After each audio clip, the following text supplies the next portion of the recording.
าสนามบินเลยได้นี่สบายดีทุกคนนี่คือบรรยากาศอยู่ที่นครหลวงเวียงจันทร์ในช่วงตอนแรงๆเนาะประเด็นว่าจะมายางออกกำลังกายแล้วก็เดี๋ยวจะถ่ายบรรยากาศให้ทุกคนได้เบิ่งกันการเปลี่ยนแปลงแล้วก็บรรยากาศอยู่ที่แคมป์ของนครหลวงเวียงจันทร์แถวๆนี่เนาะบ้านเมืองปาวาบ้านเมืองวาทาเนาะบ้านเมืองวาทา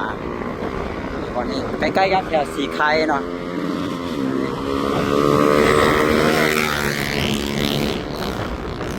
พระเจ้าแข่งกันนะลมบางแห้งบัวสียางไปฮอดใส่เลยอาจจะยางไปบ่ได้ไก่บ่เลยจังไรย่างได้ฝนตกลงมาตอนนี้มืดๆมาทางพุ่นก็มีลมพัดมาบางแห้งตอนนี้มีลมพัดมาในหลายๆจุดในนครหลวงเวียงจันทร์แต่บรรยากาศดีนะบรรยากาศดีขนาดเลยลมพัดเย็นสบายนะประเด็นมาจอดรถไว้อีกคันนะแล้วก็เดี๋ยวจะย่างเลาะไปแล้วก็เดี๋ยวจะย่างกลับมาเอารถเดี๋ยวจะย่างเลาะไปเรื่อยๆโอ้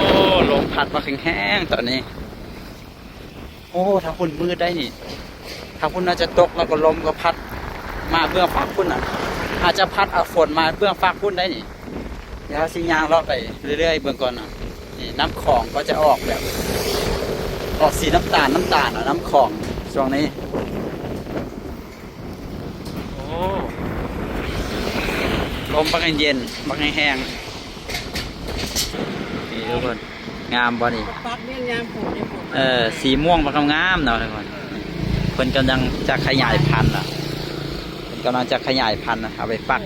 ไปเรื่อยๆเพราะเดียวกับสีงามแล้วเนาะคันปลูกทัวนี่นะคันปลูกเต็มนี่ก็งามไปแล้วนี่ทุกคนบรรยากาศได้เป็นกำลังจะขยายพันธุ์มานี่เดี๋ยวมันปลูกหลายเต็มนี่น่าจะงาม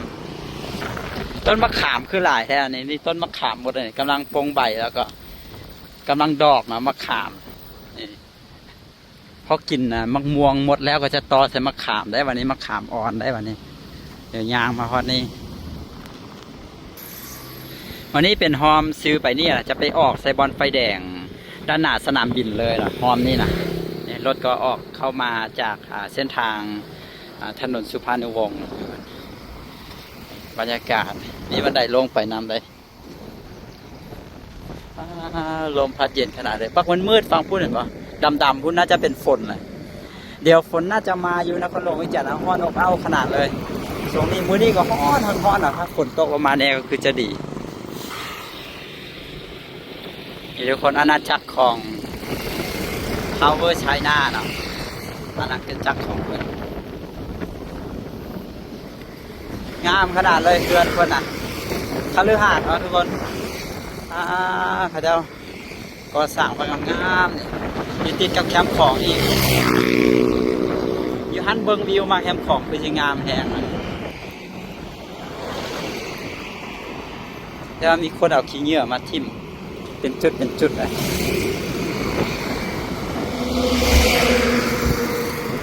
พอเลยสีไข่มาแล้วก็จะเข้าสู่วัดไต่เนาะทางแถวหนานี่จะเป็นวัดไต่บรรยากาศจะแมนขัดจะแมนพื้นงามจะแมนใหญ่โตแล้วก็งามนี่เฉพาะโดมตัวนี้ก็ซ้ำกับเพื่อนหลังใหญ่นึงละโดมนี้น่าจะเป็นศาลาไว้พักผ่อนหย่อนใจประมาณโอ้ใหญ่ขนาดเลยเป็นอาณาจักรใหญ่เลยใหญ่ดีนะอยู่ด้านหน้าสนามบินเลยได้นี่ทางใหญ่ทางงามกำแพงคนก่อนเป็นอลังการขนาดเลยโอ้ชัวมีแสงฟ้าเลือกมาโอ้สิปิวเกี่ยบอกคือแห้งแท้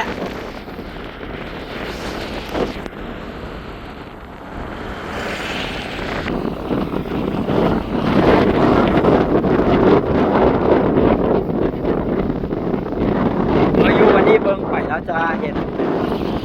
ฝั่งไทยกับฝั่งลาวก็สูงกว่า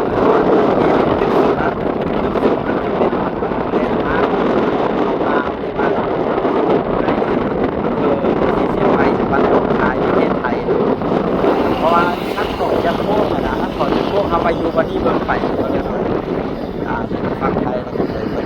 อนของลาวเราน้ำโขงจะโค้งไปอย่างนี้ครับโอ้ลมบังแหงลมบังแหง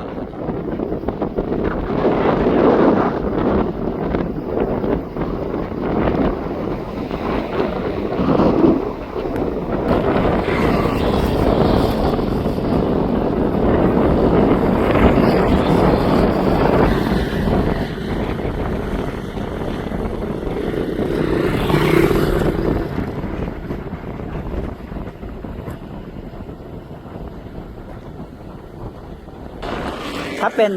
ความคิดของประดิษฐ์นี่จะบอเฮ็ดกำแพงเนาะทุกคนบ่ต้องเฮ็ดกำแพงนี่แต่คันเฮ็ดกำแพงแล้วนี่ก็คือจะบังเลยบังวิวเนาะแต่ว่าถ้าเขาขึ้นไปอยู่ชั้นเทิงอยู่คฤหาสน์เพิ่นเบิ่งลงมาก็อาจจะบ่ได้บังแต่ว่าอยู่แถวลุ่มหั่นเนาะอยู่แถวเดินหญ้าอยู่แถวลุ่มหั่นน่าจะบังวิวเนาะบังวิวบ่เห็นวิวน้ำของนะเฮ็ดกำแพงแล้วนะถ้าบ่เฮ็ดกำแพงนี่ก็เฮาอยู่ทางนี้เบิ่งไปก็จะงามนะอยู่ทางเนาะอยู่ทางในเบิ่งมาก็คือจะงามเนาะทุกคนถ้าเป็นอาณาจักรใหญ่โตมโหฬารนี่ดี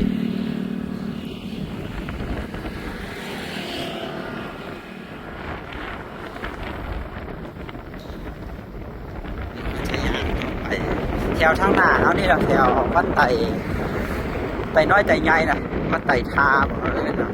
แต่ทางหน้านี่น่าจะคือขึ้นเนาะจะมีห้านอาหารมีห้านกินดื่มมีอย่างไรนะ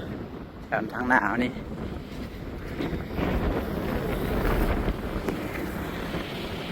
เดี๋ยวยางลงไปวะอากาศจะเม่นดีเนาะ ลมพัดจะเม่นว่าอากาศดี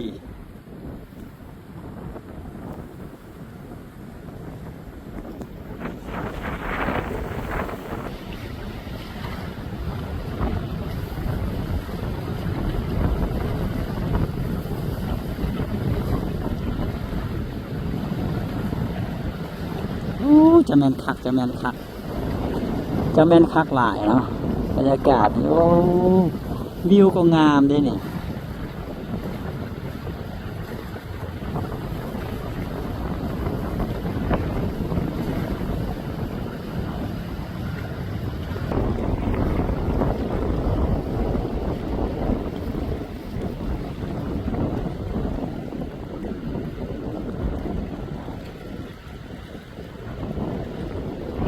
อยู่บนนั้นจะเป็นดอนซิงซูนะที่เราเห็นเป็นดอนซิงซูป่ะจะมีน้ำคลองไหลออกมาจากทางนี้น้ำแล้วก็ไหลออกมาจากทางนี้น้ำนะ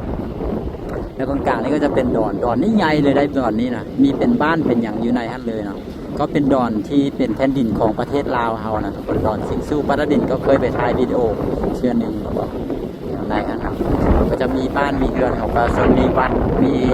การทำมาหากินมีสัญญาณบนในแต่ว่าอยู่ในเกาะนั่นแหละอยู่ในดอนนั่นแหละนี่ก็จะเป็นบ้านไม้เนาะที่เห็นไปทางพูดเลยโอ้ขัดแหก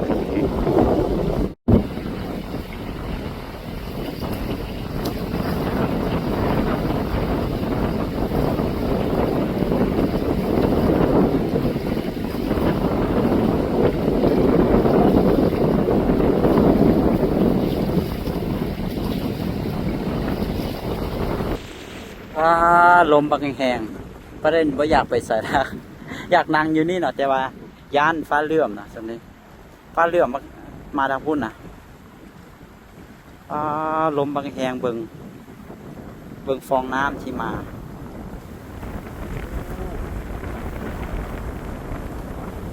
เย็นมาจ้อยๆฝนน่าจะใกล้จะมาแล้วได้ตามเบิงนี่เบิงน้ำ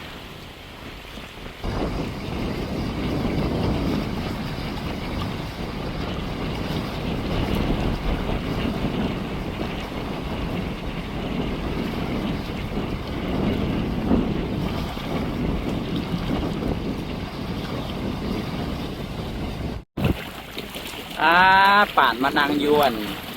แคมน่านทะเลเลยนี่มีทะเลแล้วเด้อนี่คือนครหลวงเวียงจันทร์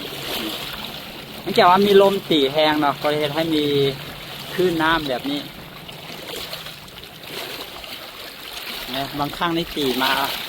ก็สูงเลย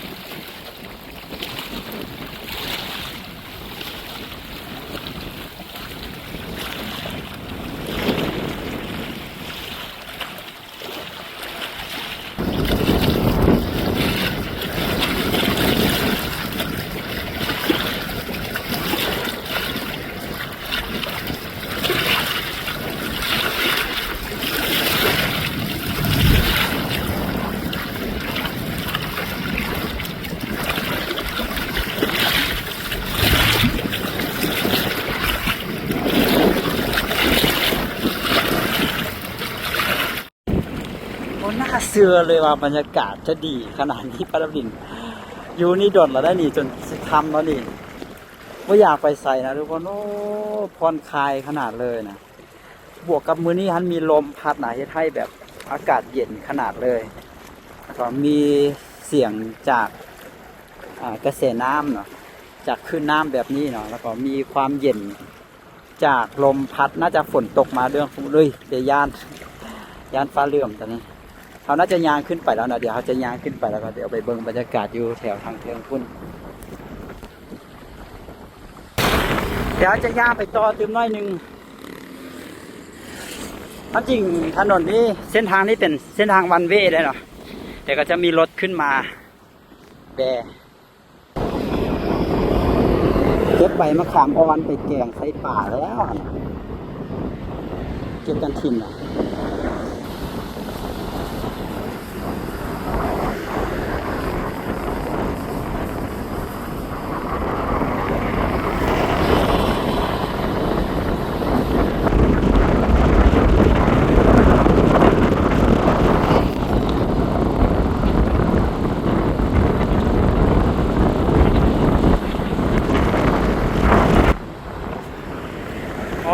อยู่วันนี้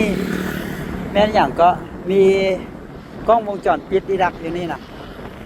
แล้วก็อันนี้น่าจะเป็นวันวัดระดับน้ำนะทุกคนตัววัดระดับน้ำของว่าน้ำของขึ้นเท่าไหร่สินะเนี่ยพระเจ้าก็จะมีเลขหมายอยู่นี่เนาะแล้วก็มีเสามีเลขหมายอยู่นี่ว่ามันน้ำของขึ้นมาเท่าไหร่สินะ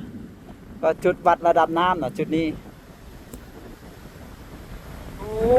ลงกระแหงเลยสิวพี่บอยเบิ่งประตูพลุงบอย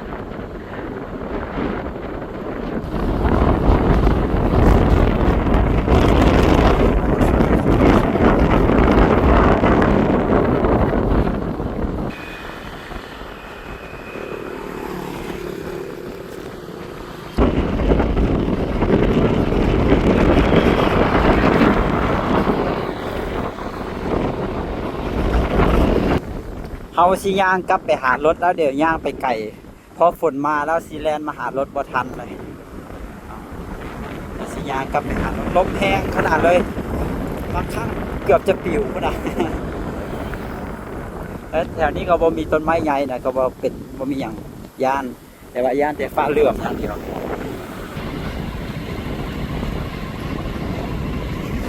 ดอกแคปลูกเอาไปลวกกับแจวนี่แซ่บดอกแคเป็นเจ็บดอกแค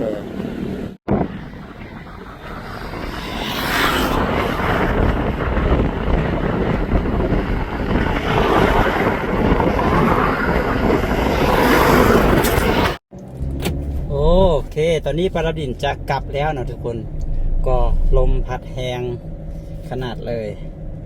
เดี๋ยวเขาจะกลับแล้วนะมีคนเขาจะก็เอารถมาจอดแล้วก็นั่งริดแบบนี้นะแต่ปาดินคิดว่ามาจอดทางเบื้องซ้ายมือน่าจะดีกว่านะน่าจะปลอดภัยกว่าเดี๋ยวจะออกไปหอมนี่บ่ได้มีป้ายห้ามเลยนะบ่ได้มีป้ายห้ามเดี๋ยวจะเข้าออกไปนี่บ่ได้มีป้ายห้ามก็เป็นไปกลับไปได้เนาะไปได้ออกมาได้โอ้เป็นโรงแรมมาเป็นอย่างนี้เป็นอพาร์ตเมนต์ว่ะอันนี้ที่ว่าเป็นโฮมที่ว่าออกไปใส่อันด้านหน้าสนามบินนะไปใส่ไฟแดงด้านหน้าสนามบิน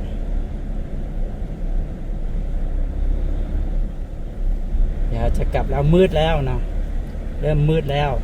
ลมก็ยังพัดแรงอยู่อย่าให้ฝนตกนะตอนนี้นะถ้าฝนตกลงมาคือสิคักแต่ตกต้องตกทัวร์ได้จึงจะเฮ็ดให้จึงจะเฮ็ดให้เย็นนะต้องตกทัวร์จึงจะเฮ็ดให้เย็น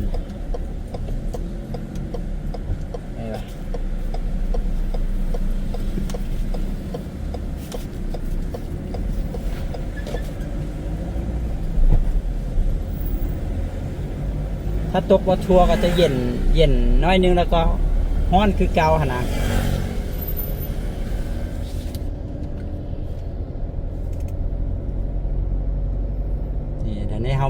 ที่ทางด้านหน้าของ Power China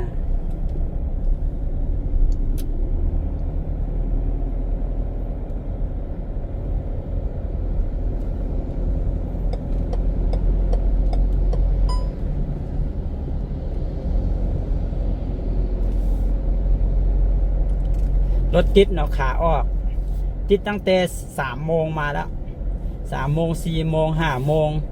ตอนนี้ก็6 โมงครึ่งแล้วเนาะ6 โมง 30 นาทีแล้วรถยังติดไฟแดงพุ่นไปติดมาต่อใส่ไฟแดงนี่เลยแล้วก็น่าจะติดยาวไปไฟแดงนี้อีกต่อเนี่ยขาออกนะขาออกจากในเมืองนะรถติดหลายเนาะ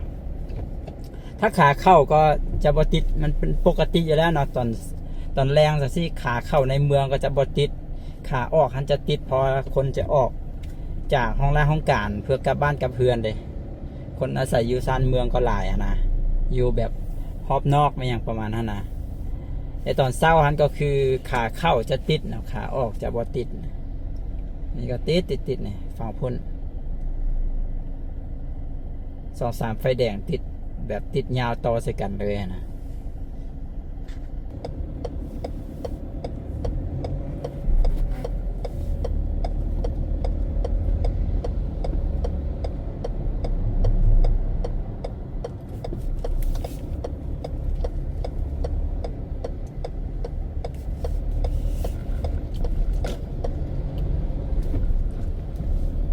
รถของประดับดินที่จะติดฟิล์มค่อนข้างจะหนานะเคยอย่างก็ติดฟิล์มดำนะทางหน้านี่ก็คือ 60% ก็เฮ็ดให้เวลาถ่ายภาพกลางคืนนี่ลำบากเนาะมืดจริงทางนอกยังบ่แจ้งได้ แต่ว่าทางในเรามืดแต่ว่ามันก็สะดวกสบายในช่วงตอนกลางเว้นเวลาเดินทางสินะเพราะว่าอากาศแดดบ้านเฮานี่มันแห้งหลายแต่ขับรถกลางคืนนั้นลำบากแล้วก็ทั้งข้างประดับดินติด 80% เลยก็เฮ็ดให้แบบขับรถตอนกลางคืนลำบากเบิ่งแว่นข้างก็บ่ค่อยเห็นนะมันมืดแล้วก็เบิ่งไปทางข้างมันบ่เห็นแจ้งปานใดมันขับลำบากถ้าเกิดว่าขับอยู่ในเมืองจุดที่เพิ่นมีไฟหลายๆเนี่ยก็โอเคอยู่กันขับไปแถวไปตั้งแข่งอย่างซี่นะเส้นทางที่บ่ได้มีฟอกมีไฟขับกลางคืนนี้ยากขนาดเลยคันบ่ติดพลาตอนเว้นขับพลาฮ้อนโพดเนาะจนแสบแขนมัน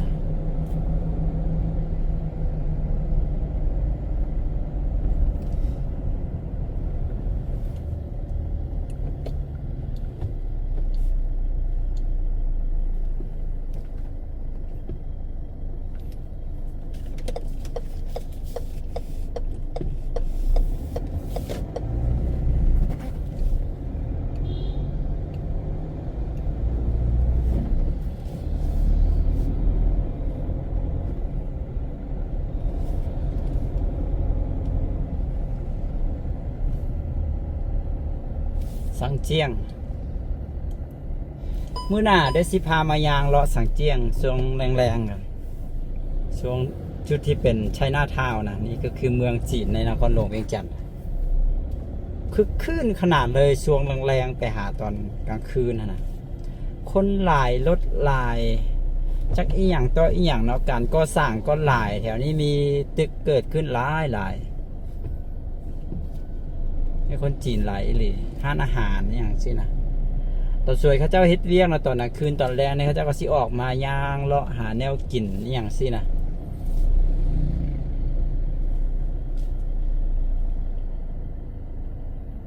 แต่รถติดนะผ่านได้ผ่านมาแถวนี้ก็ลำบากรถติดก็ได้ยินอยู่ใกล้แถวนี้นะเอาไปเอามา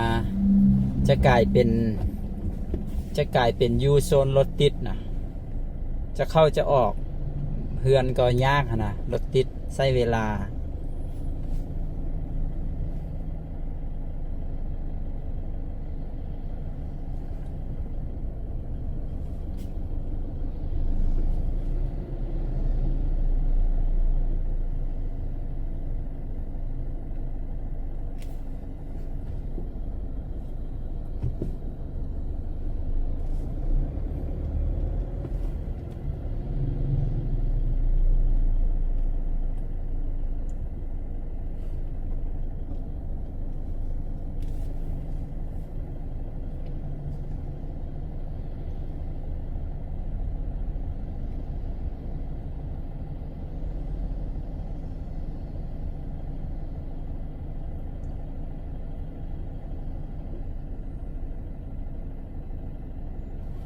ก็เดี๋ยวประเด็นจบวิดีโอนี้ไว้เท่านี้ดีกว่านะทุกคนรถติดก็อาจจะใช้เวลาเนี่ยก็เดี๋ยวจบไว้แต่เพียงเท่านี้แต่ว่าจะยังจะปล่อยวิดีโอไล่ไปอยู่นะผู้ใดอยากเบิ่งต่อก็สามารถเบิ่งต่อได้เด้อเนาะก็เดี๋ยวลาคำเบ้าไว้แต่เพียงเท่านี้เด้อสบายดี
โอ้ฝนบ่ตกซ้ำ